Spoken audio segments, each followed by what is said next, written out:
The Tupac movie came out since last time we talked. Right. And then there's been a bunch of documentaries about the thing, about, you know, the various theories about what had happened. Did you hear about the Keefe D thing? No, I know Keefe D too. You know Keefe D. I was in prison with Keefe D. Keith Davis. We was in Right. Tracy prison. Orlando Anderson's uncle. Mm-hmm. Did you ever hear his what he told the police? Yeah, I did. Keefe, today what we're going to do, we're just going to go over with a fine-tooth comb the Las Vegas incident. We're going to draft up our report as regarding that specific thing. And then we're going to cover a few other things that we do have to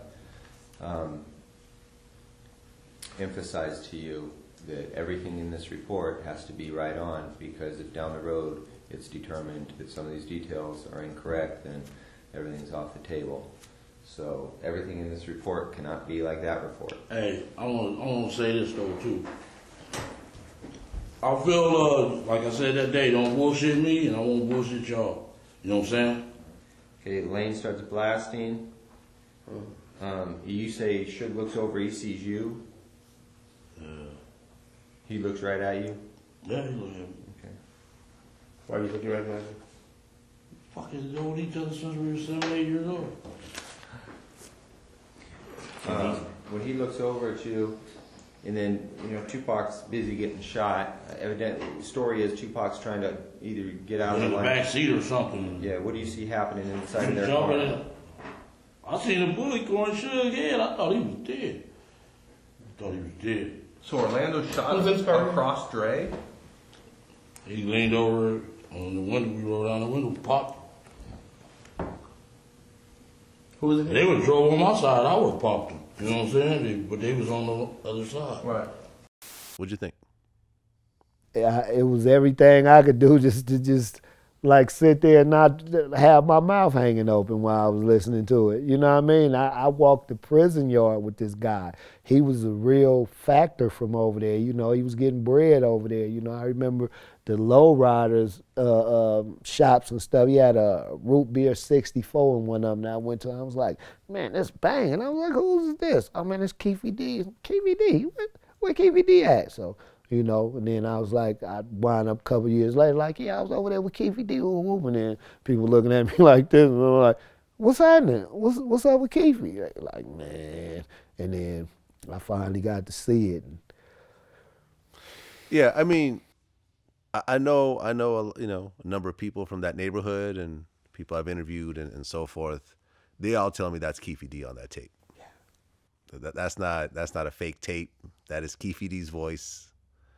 And I interviewed Greg Kading. After all of that, all of the confessions that he gave you guys, what did that result in for him? It resulted in him getting away with murder.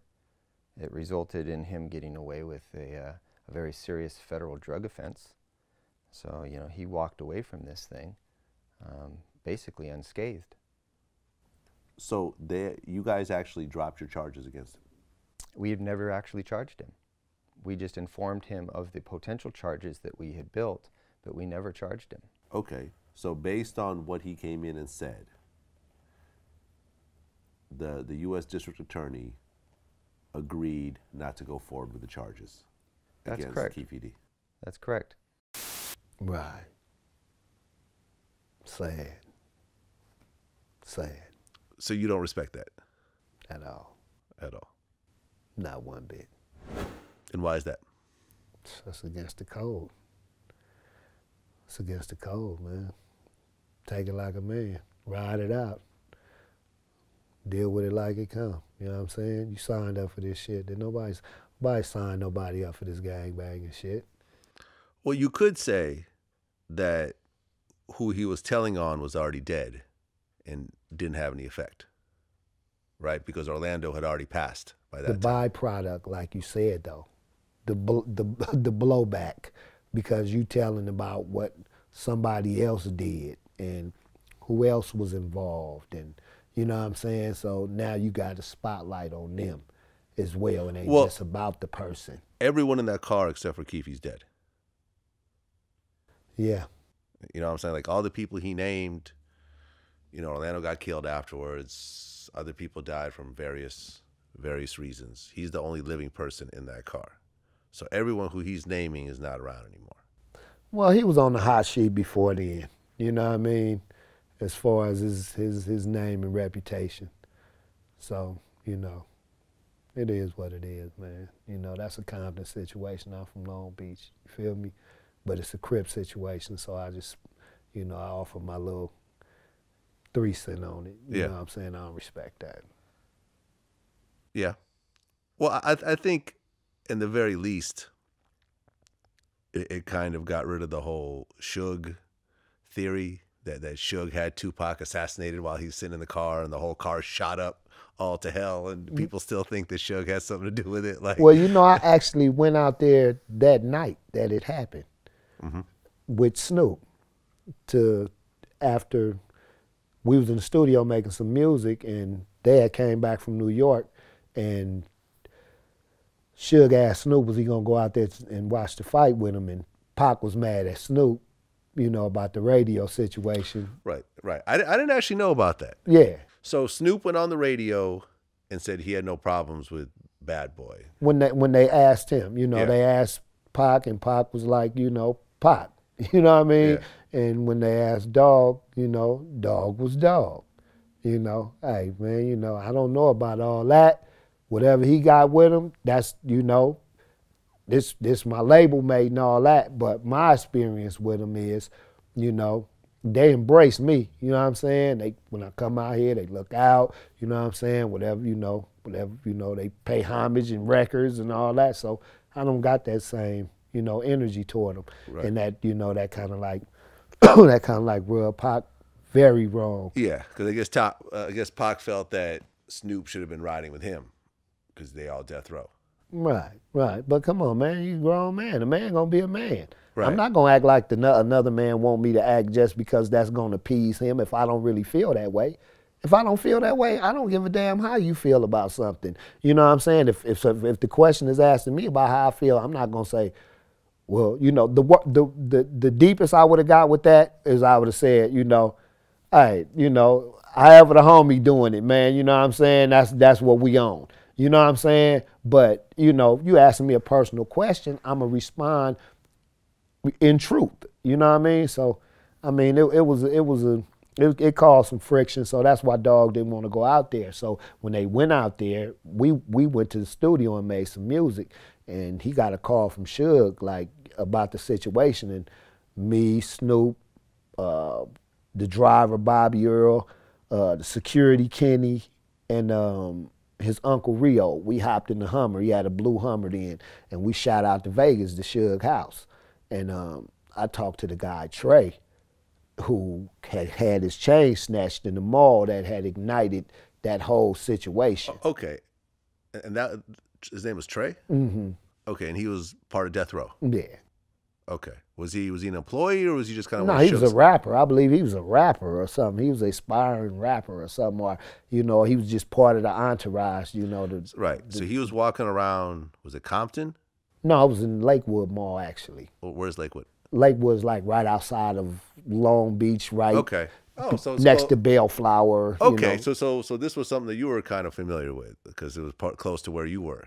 More because it was a death row incident. Okay, right. So he's walking around Lakewood Mall with a death row chain on. And then I think they rushed him in the Foot Locker or somewhere, you know, hit him up and snatched his chain in the Southside Crips. Yeah, right. Yeah, that's how the story was told. Okay.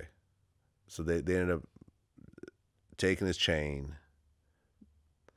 Did you guys ever get that chain back, or? I don't know what became of that chain. Right, because there was a rumor that Orlando was wearing the chain or something at the MGM, but I don't think that. I never knew what became of the chain actually, but he was there, and we went in the back guest house and waited for Suge to get back, and Suge came back and he had the knot on his head from where the bullet grazed him, and he gave us a rundown of how everything took place, and it was like hours old. You know what I mean? So I never was taken with the theory that he set Pac up, because I don't care what hitman you get, you're not gonna say, yeah, just scrape me on the top of my head. You're not even gonna play around that area. You might say, okay, shoot me in my arm or something, but they got riddled. Right, the whole car was shot up. They got riddled. This was not like a hitman with like a scope, No, on top of a building. Pull up and get off. Yeah, just empty the whole clip in the car, which is essentially what happened. Yeah, yeah, and from everything that I've heard from all the people I've talked to off the record, and I'm not going to say who because it was always off the record, right? But they all confirmed what Keefe D said matches up. Point blank period. The story he laid out is what happened. And, since the people involved aren't around anymore. I mean, you got to look at yourself in the mirror. If you're comfortable with what you do, hey, I mean, you know what I'm saying? You got to look at yourself in the mirror every day. You know what I'm saying? And you got to be comfortable with that reflection. If you figure, what you did wasn't that critical to what you stand for, it wasn't damaging to your character or reputation, and you can stand by that, then, hey, who am I to say you're wrong? You know what I mean? Because you got to live with yourself. Yeah. Yeah. And I mean, he's still out. Mm-hmm. He's still, I don't know if he goes back to his old neighborhood anymore. I'm not quite sure how that works out. Yeah. I couldn't really say either. I don't know. It's a different time. It's a different time out here now as far as like snitches and all that, and people that's perceived as snitches, or I don't